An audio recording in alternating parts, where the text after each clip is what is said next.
In this presentation, I'm going to introduce uncertainty, where we need to consider uncertainty in our lab and the lab reports, and most important is how does uncertainty propagate. By propagate is, I mean how the uncertainty goes from the uncertainty of the data to the uncertainty of the result. So what is uncertainty? When you see a measurement like we're showing here, 70 plus minus 5 kilometers per hour, we say 70, the number in the middle, is the best guess of this speed of the car, or we sometimes call it the value. This plus minus 5 describes how much the number can fluctuate, or it describes a range.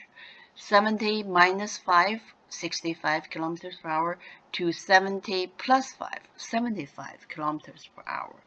So it describes a range. This 5, half of the range, is the uncertainty of the speed. The true value is not known. We don't know whether it is not exactly 70. So we don't know the true speed, but it most likely lies within this range described by the best guess and the uncertainty. This how likely, you don't need to worry. If we are doing statistics, you can, for what they call a normal distribution, but that needs lots of data. You can define this likelihood well, but in our physics labs, as long as you say it's likely that the value is within this range, it's fine.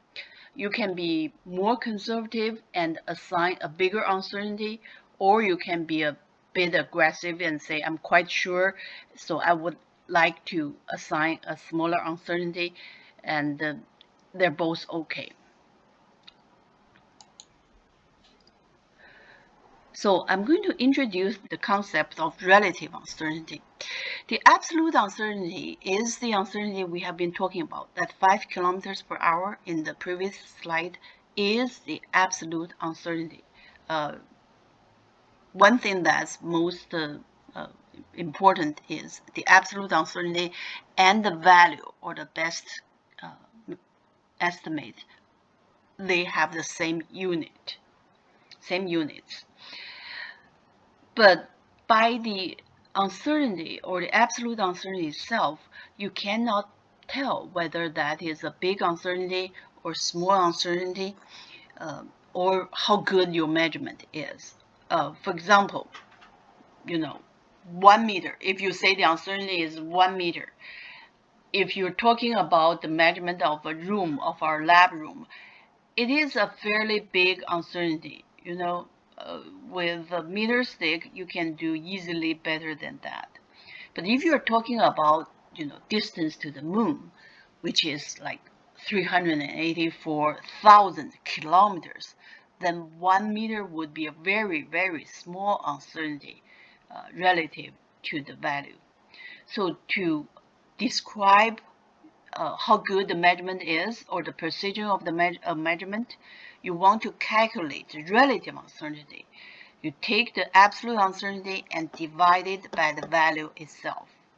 So here for this measurement, 70 plus minus 5 kilometers per hour, the relative uncertainty is 0.0714. And quite often, this is the relative uncertainty. It has no units. Quite often, you would convert that to a percentage, multiply by 100%, you get, and round off to 7%. So relative uncertainty and the percentage uncertainty are the same thing. It's just the percentage uncertainty is the relative uncertainty presented in the percentage form. There are two things that we should remember. One is the absolute uncertainty has no unit, the same as the value, but relative uncertainty has no units. And the other one is it's easy to convert between the two. You take the absolute uncertainty divided by the value, you get the relative uncertainty. But in our labs, most often we are doing it the other way around. You find the relative uncertainty first and then multiply by the value to get the absolute uncertainty. So where do we have to consider uncertainty in our lab report? Our lab report consists of 7 sections. Purpose, no uncertainty. Apparatus, no uncertainty. Data, yes. So when you record data, you must decide the uncertainty at the same time and record it. How to decide the uncertainty is a more complicated topic. We'll look at it in our first lab. Calculations.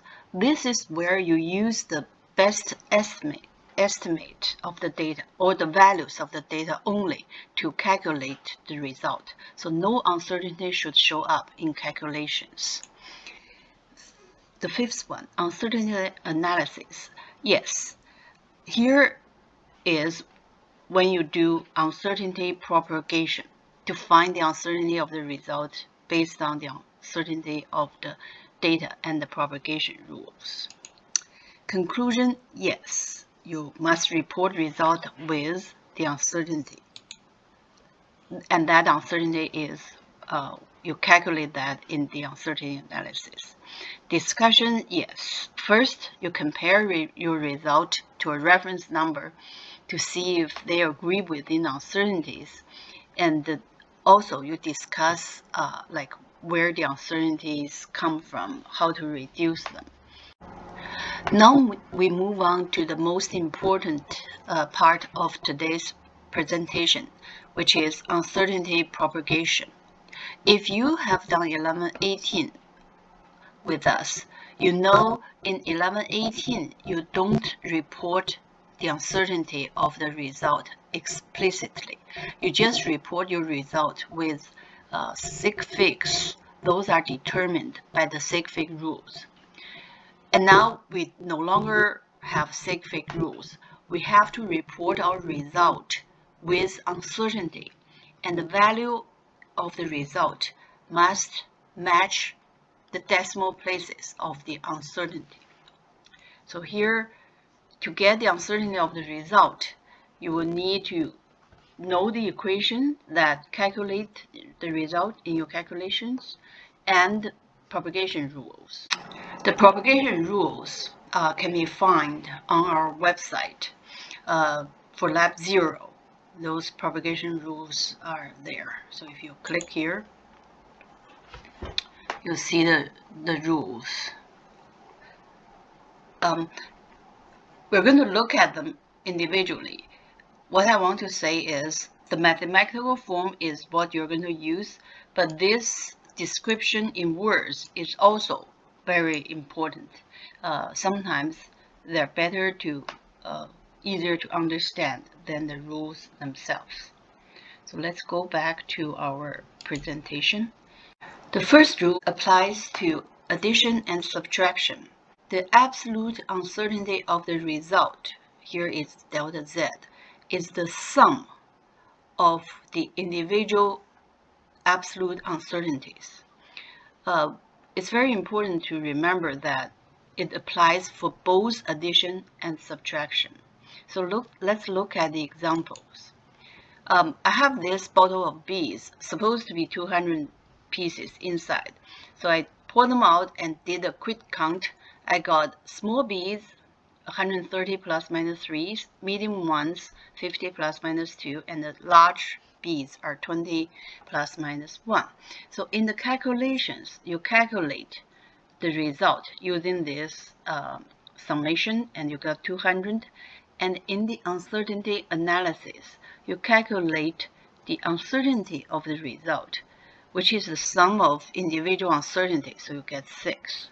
So when you, in your conclusion, you would say the total number of bees is 200 plus minus 6. when you do subtraction, say these beads, the manufacturer says there are 200 plus minus 2 inside, and you pour some beads out, 70 plus minus 7. I did a rough count of this picture. So now you're taking a difference, and you say there are about 130 beads left in the bottle. The uncertainty of this number is not 2 minus 7. It's not 7 minus 2. It is the sum of the absolute uncertainties. So 2 plus 7, which is 9. It makes sense because after you did some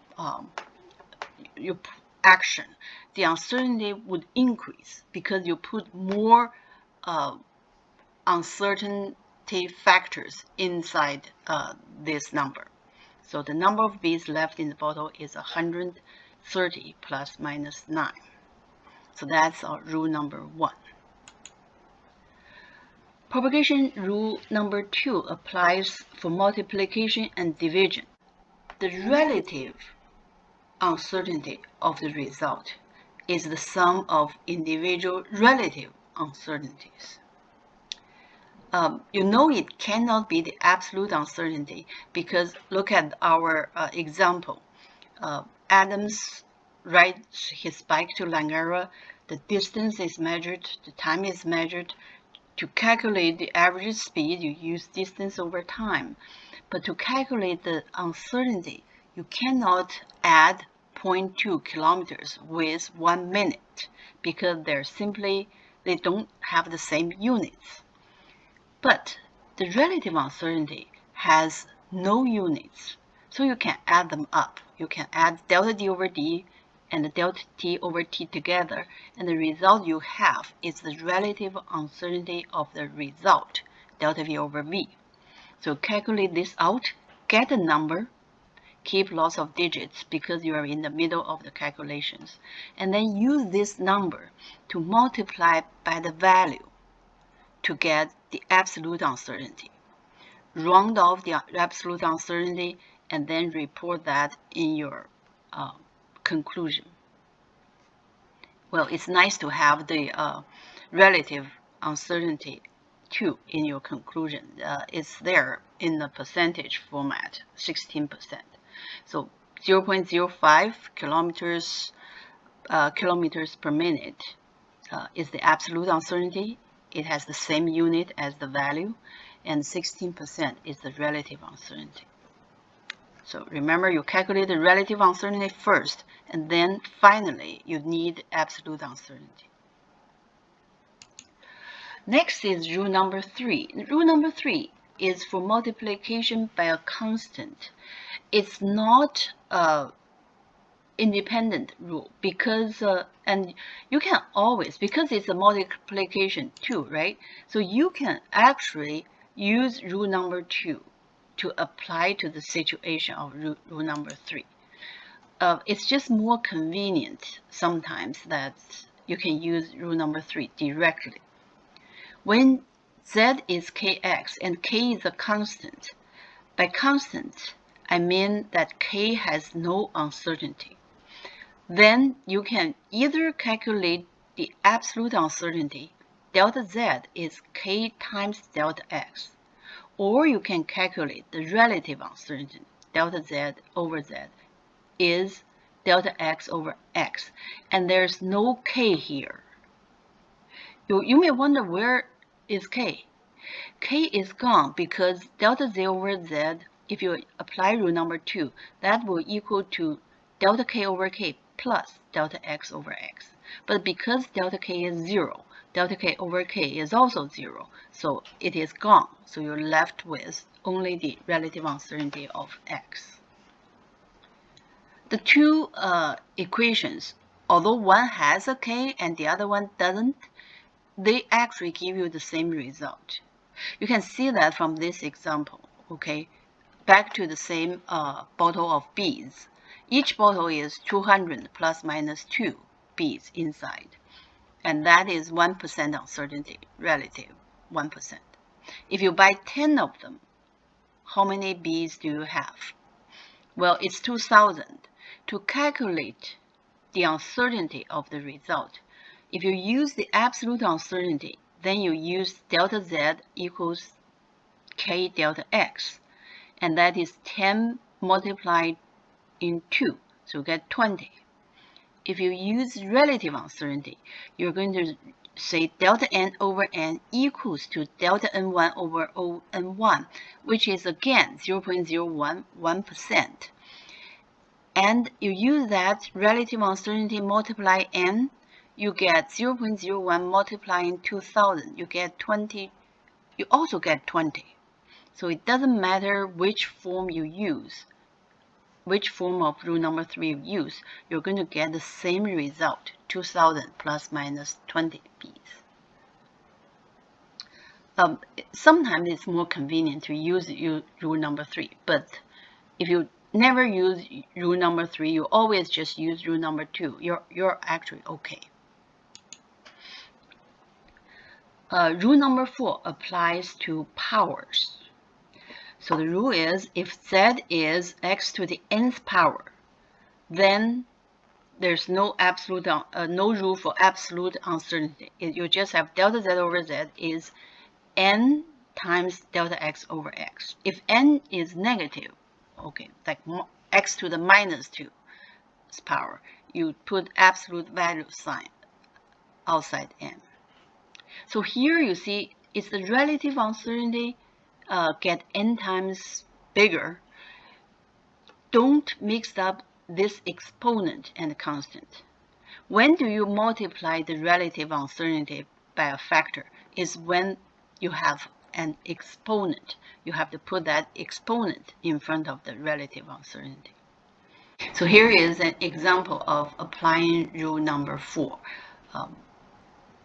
Area is the side squared, and delta A over A, that's the relative uncertainty of the area, is 2 times delta little a over A, and you calculate that out and then multiply by the area to get absolute uncertainty. So here are the 4 propagation rules. Rule number 5 on your sheet. We are not going to talk about it today because we don't really need it. 1, 2, 4 is enough. 3 and 5 can sometimes make your calculations easier. So we are going to skip rule number 5, and we are going to introduce that later in our lab. Finally, this is a note to these rules. They do apply to many variables. You don't have to have only 2 variables. But if you have calculations mixed together, then you have to be careful. If all the calculations are plus minus, like the first example here, then you don't need to worry. Just add the individual absolute uncertainties together and you get the absolute uncertainty of the result. If they're all multiplication or division, yeah, the same thing, only this time you have to deal with relative uncertainty. If it's multiplication, division, and exponent, then you can do them this way. Apply the rule number 2 first, and then rule number 4. Here, you see that everything is multiplying or dividing. So you have delta z over z. You can do that because both rule number 2 and 4 are for relative uncertainties, right? So it's 3 times delta x over x, delta y over y. You might as well put delta 4 over 4 there and treating 4 just as a variable for now.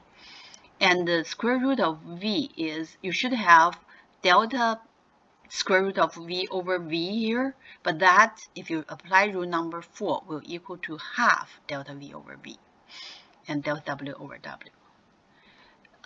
So that's it, but after that you can simplify this because delta 4 is 0. 4 is a constant, it has no uncertainty, so you can simplify this propagation equation.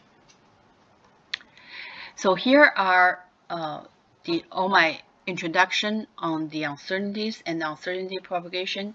Next, we are going to practice how to apply these rules.